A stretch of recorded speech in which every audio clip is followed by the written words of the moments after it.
안녕하세요. 미미의 꿈꾸는 다락방. 책 읽어주는 미미입니다. 작은 아씨를 그 15번째 이야기. 엄마에게 편지를. 동쪽 하늘이 하얗게 밝아오려고 할 때 자매들은 불을 밝히고 전에 없이 열심히 성경을 읽었다. 위안이 되는 힘이 조그만 책에 가득 차 있었다. 엄마한테 뒷일을 걱정하게 하면 안 돼. 모두 밝은 얼굴로 배웅하자. 자매들은 그렇지 않아도 걱정스런 엄마의 여행을 자기들의 불평과 눈물로 더 어둡게 해서는 안 된다고 생각했다.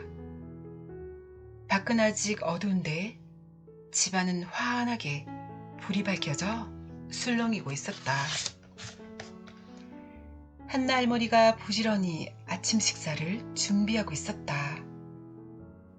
이렇게 일찍 아침을 먹는 것도 드문 일이었다. 부록 선생님도 아침 일찍부터 와서 여러 가지 일을 친절하게 도와주었다. 식사가 끝나자 마치 부인은 다시 한번 소녀들에게 이것저것 주의를 주고 여행 준비를 서둘러 마차에 올라탔다. 마차가 달리기 시작하자 태양이 떠오르고 있었다. 마차의 창으로 뒤돌아본 마치 부인은 문 앞에서 배웅하고 있는 사람들 위로 햇빛이 반짝반짝 빛나는 것을 볼 수 있었다. 엄마가 뒤돌아본 것을 알아차리자 소녀들은 모두 웃으며 손을 흔들었다. 마치 부인도 손을 흔들었다. 마차가 모퉁이를 돌아설 때 마치 부인의 눈에는 귀여운 네 소녀와 그 뒤에 서 있는 로렌스 할아버지, 한나 할머니, 그리고 로리 소년의 모습이 선명하게 들어왔다. 모두 친절한 사람들이야. 마치 부인은 눈물이 흘러넘칠 것 같았다. 로렌스 할아버지와 로리가 아침 식사를 하러 집으로 돌아가자 집안은 텅 빈 것 같았다. 어쩐지 난 지진이라도 일어났던 것 같은 기분이야 하고 조가 말하자 집이 반쯤 없어져 버린 것 같아 하고 매기도 못 믿겠다는 듯이 말했다. 마치 부인의 책상 위에는 정성 들여 깁던 양말이 작은 산처럼 쌓여 있었는데 그것을 보자 소녀들은 엄마가 바쁜 일가 중에서도 자신들을 위해서 얼마나 열심히 일하고 있었는가를 깨달았다. 갑자기 에이미가 훌쩍훌쩍 울기 시작했다. 그러나 아무도 그런 에이미를 위로할 힘이 없었다. 어쩌면 다 함께 울어버리고 싶은 심정이었는지도 모른다. 자자, 아가씨들, 엄마가 말한 건 이런 게 아니죠. 너무 걱정하지 말고 커피가 끓었으니 다를 한 잔씩 마셔요. 그리고 나서 일을 하는 거예요. 한나 할머니가 모두를 격려해 주었다. 할머니의 처방인 커피는 무엇보다도 맛이 있었고 기분을 바꾸는데도 효과가 있었다. 희망을 가지고 부지런히 일하자를 우리의 신조로 하자. 그래, 그게 좋겠다. 매기의 말에 모두를 찬성했다. 누가 가장 실천을 잘하는지 두고 봐야지. 난 평소처럼 대고모님 댁에 가서 일을 도와드릴 거야. 커피를 마시는 동안 힘이 난 조가 씩씩한 목소리로 말했다. 나도 킹씨 댁에 일하러 갈까 봐. 아니면 집에 있으면서 일을 하든지. 매기도 눈에 힘을 주며 진지하게 말했다. 집안일이라면 베스 언니와 내가 맡아서 할게. 에이미가 큰 소리를 치며 언니를 사이로 끼어들었다. 그래, 할머니한테 배워서 언니들이 돌아올 때까지는 뭐든지 깨끗하게 정리해 놓을게. 베스도 차분한 목소리로 언니들을 향해 말했다.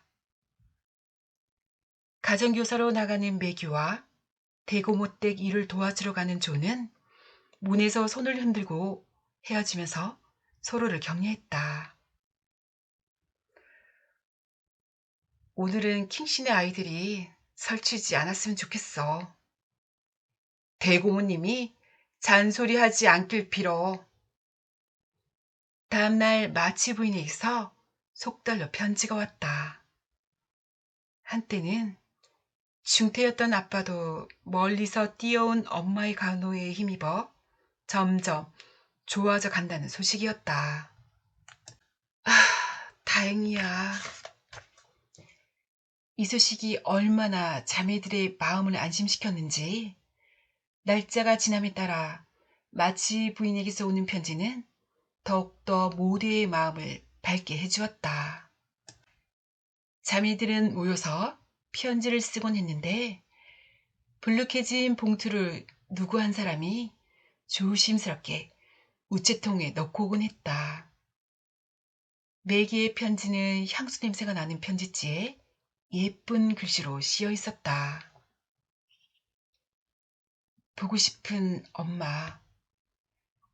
어제 편지가 얼마나 우리들을 안심시켰는지는 말씀드릴 필요도 없을 정도입니다. 부룩 선생님이 로렌스 할아버지 일로 쭉 거기 계셔서 친절하게 해주신다니 얼마나 고마운지 모르겠어요. 저희들은 모두 별일 없이 잘 지내고 있어요. 조는 바느질도 잘 도와주고 아무리 귀찮은 일이라도 마다 앉고 나서서 하고 있답니다. 그리고 베스는 시계처럼 규칙적으로 자기가 맡은 일을 계속 하고 있고 피아노를 치는 것이 무엇보다도 큰 낙임에는 변함이 없답니다. 에이미는 요즘 머리도 혼자서 빗고 단추구멍 뚫는 법과 양말을 깁는 방법도 배워서 지금은 혼자서 할 수 있게 되었답니다. 엄마가 돌아오시면 에이미의 변한 모습에 깜짝 놀라실 거예요. 엄마가 너무 멀리 계셔서 가끔 기가 죽고 고아가 된 기분이 들 때도 있지만 그럴 때 우리 기분을 가장 잘 풀어주는 사람은 친절한 로리예요. 그리고 로렌스 할아버지께서도 우리를 친손녀처럼 보살펴주고 계신답니다. 할머니도 건강하게 일하시고 우리를 깨우거나 하는 일도 이젠 없어졌어요. 아빠께 부디 잘 지내시라고 전해주세요. 우린 아빠의 빠른 회복과 엄마가 빨리 돌아오신 날을 손꼽아 기다리며 하나님께 기도드리고 있답니다. 매기 올림. 조의 편지는 허둥지둥 갈겼었어. 잉크가 번지긴 했지만 꽃으로 만든 글자와 꼬리 부분을 둥글게 쓴 글씨로 화려하게 장식되어 있었다. 우리의 소중한 엄마. 아빠의 병원에 차도가 있다는 소식이 도착했을 때 전 다락방에 뛰어올라가 마음속 깊이 주님께 감사드리려고 했어요. 그런데 전 그냥 기뻐 라는 소리만 질렀어요.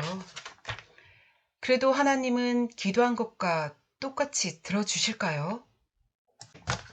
식탁 맨 윗자리에 앉아 엄마 흉내를 내고 있는 매기 언니를 보면 엄만 틀림없이 웃으실 거예요.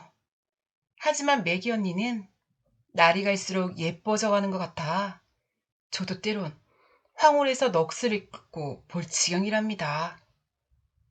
그리고 베스와 에이미는 완전히 천사처럼 변했어요. 그런데 어째서 전 항상 그대로일까요? 왜 그런지 모르겠어요. 아차, 어제는 로우리와 싸웠어요. 제가 너무 생각 없이 말을 했기 때문에 로리가 화가 났었나 봐요. 제 말이 틀리진 않았지만 말하는 방법이 좋지 않았던 모양이에요. 그렇지만 싸움은 반나절로 끝이 났어요. 해가 질 때까지 그날의 노여움을 갖고 있지 말라는 말을 생각해내곤 사과하려고 마음을 먹었었는데 문 앞에서 로리와 딱 마주쳤지 뭐예요. 로리도 사과하러 오던 참이어서 서로 미안하다고 하고 웃어버렸죠. 그래서 기분이 다시 좋아졌어요. 아, 그리고 아빠를 위로하는 뜻에서 제가 쓴 멋진 시를 동봉합니다. 부디 엄마가 제 대신 읽어드리세요. 비누 방울, 새하얀 거품이 방울방울, 노래도 즐겁게 나는 일하는 여왕. 일주일의 더러움을 깨끗이 하는 빨래, 얼마나 멋진 날인가. 날마다 부지런히 일하는 자의 기쁨에 햇살이 비치는 하늘 아래. 익살맞은 조의 편지였다. 그러나 그 속에는 아빠와 엄마를 안심시키려는 깊은 마음이 숨어 있었다. 사랑하는 엄마, 아빠가 돌아오시면 보여드리려고 고이 간직했던 제비꽃을 여기에 넣어 보냅니다. 글솜씨가 없어서 아빠에 대한 사랑의 마음을 제비꽃으로 대신하는 거예요. 에이미가 이 편지의 마지막에 쓰고 싶다고 하니 저는 이제 그만. 아무쪼록 빨리 돌아오세요. 사랑하는 베스 올림. 베스의 편지 다음에 에이미의 편지가 이어졌다. 그리운 엄마, 저 매일 열심히 공부하고 있어요. 저도 이젠 13살이나 되었는데 로리는 아직도 저보고 병아리라고 해요. 그래서 흥! 하고 말해주었죠. 참! 내 파란 드레스의 소매가 다 닳아서 매기 언니가 소매를 다시 만들어 주었어요. 그럼 아빠께 드릴 말씀이 많다고 전해주세요. 산양한 에이미.